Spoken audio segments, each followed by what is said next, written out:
लेकर आए दिन नए नए खुलासे हो रहे हैं। भारत का चंद्रयान वहां पानी खोज चुका है, तो वहीं पत्थरों के नीचे दबी ऑक्सीजन का पता भी चल चुका है। अब हाल ही में चांद पर कुछ ऐसा हुआ है जिससे आप पूरी तरह से चौंक जाएंगे।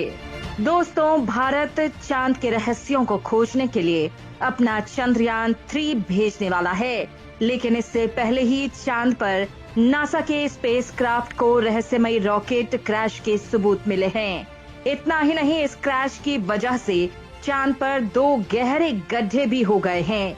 ये गड्ढे वैज्ञानिकों के लिए रहस्य बन गए हैं, क्योंकि अब तक भेजे गए रॉकेटों के क्रैश से एक ही क्रेटर बनता था, लेकिन यहाँ 2 क्रेटर बनना सभी वैज्ञानिकों को हैरान कर रहा है। तो आखिर वो रॉकेट किसका था और वो यहाँ चांद पर कैसे क्रैश हो गया? और दोस्तों, क्या यहाँ अब कोई अनहोनी होने वाली है? दोस्तों, इस वीडियो में हम आपको इस बारे में बताएंगे, क्योंकि एलियन हंटर स्टॉट वारिंग ने एक बड़ा खुलासा किया है। दोस्तों, एलियन से जुड़े रहस्यों और नासा के इस बीच बड़ी कारस्तानी से आपको रूबरू करवाएंगे। लेकिन उससे पहले आपको बता दें कि दोस्तों, चांद के लिए इसरो जोर शोर से लगा हुआ है। इसरो चीफ ने कहा है कि चंद्रयान 3 में ऐसी तकनीक लगाई गई है कि इस बार भारत पूरी तरह से कामयाब होकर रहेगा। दोस्तों, इसरो चंद्रयान 3 के जरिए कई सीक्रेट मिशन भी अंजाम देने वाला है, जो असल में कई दबे हुए राज खोलेगा। और भारत अब 13 जुलाई को दोपहर 2:30 पर अपने सबसे भारी भरकम रॉकेट के जरिए इसे लॉन्च करने वाला है। लेकिन इससे पहले अमेरिका भी काफी एक्टिव दिख रहा है। उसकी अंतरिक्ष एजेंसी नासा को चांद की सतह पर रहस्यमयी टीले मिले हैं, जिससे वैज्ञानिक हैरान हैं। इन टीलों के रहस्य का पता लगाने के लिए अब नासा इसे प्राथमिकता देते हुए एक रोवर भेजने जा रही है। अमेरिकी एजेंसी का रोवर ग्रुई थुइसेन टीलों की जांच करेगा, ताकि उसके भूगर्भीय विशेषताओं का पता लगाया जा सके। विशेषज्ञों का मानना है कि ये टीला चिपचिपे मैग्मा से बना है, जिसमें काफी सिलिका है। ये ठीक उसी तरह से होता है जैसे ग्रेनाइट होता है।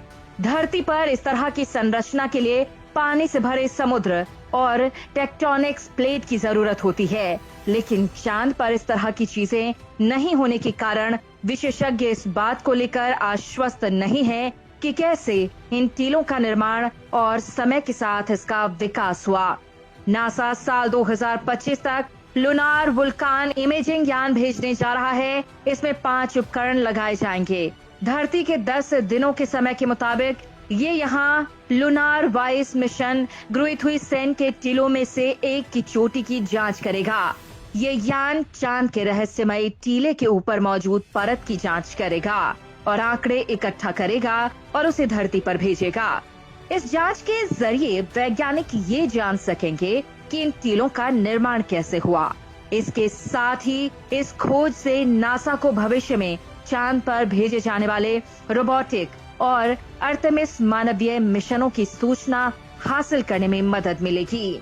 आर्टेमिस मिशन के जरिए नासा पहली महिला और अगले पुरुष अंतरिक्ष यात्री को चांद पर उतारने जा रही है।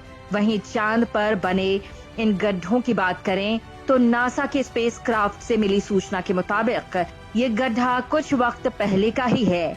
चांद की सतह की ओर तेजी से गिर रहे रॉकेट के मलबे की सूचना सबसे पहले प्लूटो प्रोजेक्ट से जुड़े खगोल वैज्ञानिक बिल ग्रे ने दी थी।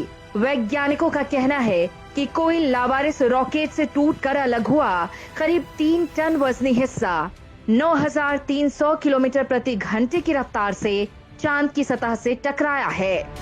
चांद की सतह के जिस तरफ रॉकेट का यह हिस्सा टकराया है, वो सुदूर ऐसी जगह है जहां तक धरती की दूरबीनों की नजर नहीं पहुंचती है। वैज्ञानिकों का मानना है कि सैटेलाइट चित्रों की मदद से इस टक्कर की पुष्टि करने में कई सप्ताह या कई महीने भी लग सकते हैं। वैज्ञानिकों का कहना है कि 3 टन वजन वाले इस कचरे के चांद की सतह से टकराने पर इतना बड़ा गड्ढा हो गया है, जिसमें ट्रैक्टर जितने बड़े कई वाहन समा जाएंगे। यहाँ आपको एक बात और बता देते हैं कि चांद का वायुमंडल लगभग ना के बराबर है, जिसकी वजह से वो लगातार गिरने वाले उल्कापिंडों और क्षुद्र ग्रहों से अपना बचाव नहीं कर पाता है। बीच बीच में अंतरिक्ष यान भी उससे टकराते रहते हैं। इनमें ऐसे यान भी हैं जिन्हें वैज्ञानिक परीक्षणों के लिए जानबूझकर टकराया जाता है। चांद पर कोई मौसम भी नहीं है जिसकी वजह से उसकी सतह का घिसाव भी नहीं होता और ये गड्ढे हमेशा के लिए रह जाते हैं। लेकिन ये रॉकेट किसका है, ये फिलहाल रहस्य बना हुआ है। चांद पर गिरकर क्रैश होने वाला रॉकेट अभी तक गुमनाम है। वो कहां से आया था और किसका है, ये किसी को पता नहीं। इससे पहले इसके बारे में अंदाजा लगाया जा रहा था कि ये स्पेस एक्स फाल्कन 9 का ऊपरी स्टेज हो सकता है, जिसे डिस्कवर ने 2015 में लॉन्च किया था। लेकिन उसके बाद जब गहनता से इसके बारे में जांच की गई तो वैज्ञानिकों ने कहा कि ये चीन के लॉन्ग मार्च बूस्टर का हिस्सा हो सकता है, जिसे चीन के शंघे 5T1 मिशन के दौरान 2014 में लॉन्च किया गया था। लेकिन चीन ने उस दावे को मानने से इनकार कर दिया है। यहाँ एक बात और वैज्ञानिकों को उलझा रही है कि इससे पहले भी रॉकेट के हिस्से गिरकर चांद पर क्रैश हुए हैं। अब तक चंद्रमा के बारे में जो पता लग पाया है उसके मुताबिक लॉन्च किए गए 58 मिशन रॉकेट नष्ट होकर चांद पर गिर चुके हैं। लेकिन जैसे आकार का रॉकेट इस बार गिरा है, ऐसा पहले कभी नहीं बना। किसी भी रॉकेट के हिस्सों ने दो तरफ से गड्ढों का निर्माण नहीं किया था, इसलिए अब तक ये रॉकेट एक रहस्य बना हुआ है। यहाँ पर सवाल खड़ा होता है कि क्या धरती के अलावा कोई और ऐसी दुनिया है जहाँ से रॉकेट जैसी कोई चीज धरती की ओर भेजी जा सकती है। वैज्ञानिक इस गुमनाम रॉकेट के रहस्य का पता लगाने में जुटे हुए हैं कि क्या इसका कोई एलियन का एंगल भी है, क्योंकि दोस्तों आप जो बात जानेंगे वो भी हिला कर रख देने वाली है। दरअसल दोस्तों, नासा ने सबसे पहले चांद पर जाने का फैसला किया क्योंकि चांद ही था जो अर्थ के सबसे ज्यादा करीब था। 3,84,000 किलोमीटर दूर अर्थ के इर्द गिर्द गोल चक्कर लगाने वाले चांद की तरफ 1968 में पहली बार एक स्पेस क्राफ्ट भेजा गया। इस स्पेस क्राफ्ट का नाम था अपोलो 8 और इसका मिशन था कि इसको चांद का एक ऑर्बिट करके वापस आना है। अपोलो 8 में 3 एस्ट्रोनॉट्स भी मौजूद थे जिनको चांद के करीब पहुंचने में पूरे 68 घंटे लग गए थे। चांद के इर्द गिर्द चक्कर लगाने के दौरान इनको कोई अजीब चीज तो नहीं दिखी, लेकिन ये तीनों एस्ट्रोनॉट्स वो पहले इंसान थे जिन्होंने अर्थ राइज देखा था। यानी जैसे हम सनसेट और सनराइज देखते हैं, वैसे ही इन्होंने अर्थ राइज देखा था और इस हसीन मंजर की फोटो भी पहली बार ही अपोलो 8 से ली गई थी। इस मिशन के अगले ही साल यानी जुलाई 1969 में नासा का स्पेसक्राफ्ट अपोलो 11 पहली बार चांद पर लैंड हुआ था और कमांडर नील आर्मस्ट्रॉन्ग वो पहले शख्स थे जिन्होंने चांद पर कदम रखा था। एल्ड्रिन और नील आर्मस्ट्रॉन्ग ने चांद पर 2 घंटे 15 मिनट तक मून वॉक की और वहां की मिट्टी के सैंपल लेकर वापस अर्थ की तरफ रवाना हुए। नासा का कहना है कि क्योंकि चांद पर ना ही हवा चलती है और ना ही वहां पर ऑक्सीजन है, इसी वजह से आज भी वहां एस्ट्रोनॉट्स के जूतों के निशान मौजूद हैं।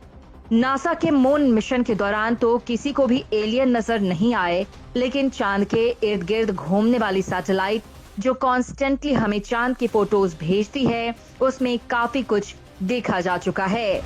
एलियन रिसर्चर स्कॉट सी वारिंग का मानना है कि नासा की तरफ से पब्लिश की जाने वाली चांद की फोटोज में ऐसे कई स्पॉट्स देखे गए हैं जहां अंडरग्राउंड एलियंस के होने की आशंका है। उन्होंने नासा की तरफ से पब्लिश की जाने वाली फोटोज में चांद पर एक ऐसे स्पॉट की निशानदेही की जिसमें एक अजीबोगरीब किस्म की बिल्डिंग नजर आ रही थी।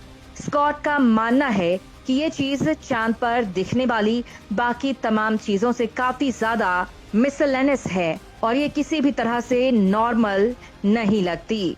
जब स्कॉट ने अपनी ये रिसर्च पब्लिश की तो उसके बाद जो हुआ वो यकीन करना मुश्किल था। चंद ही दिनों के बाद जब नासा ने चांद की फोटोज अपडेट की तो बिल्डिंग जैसी चीज वहां से गायब हो चुकी थी।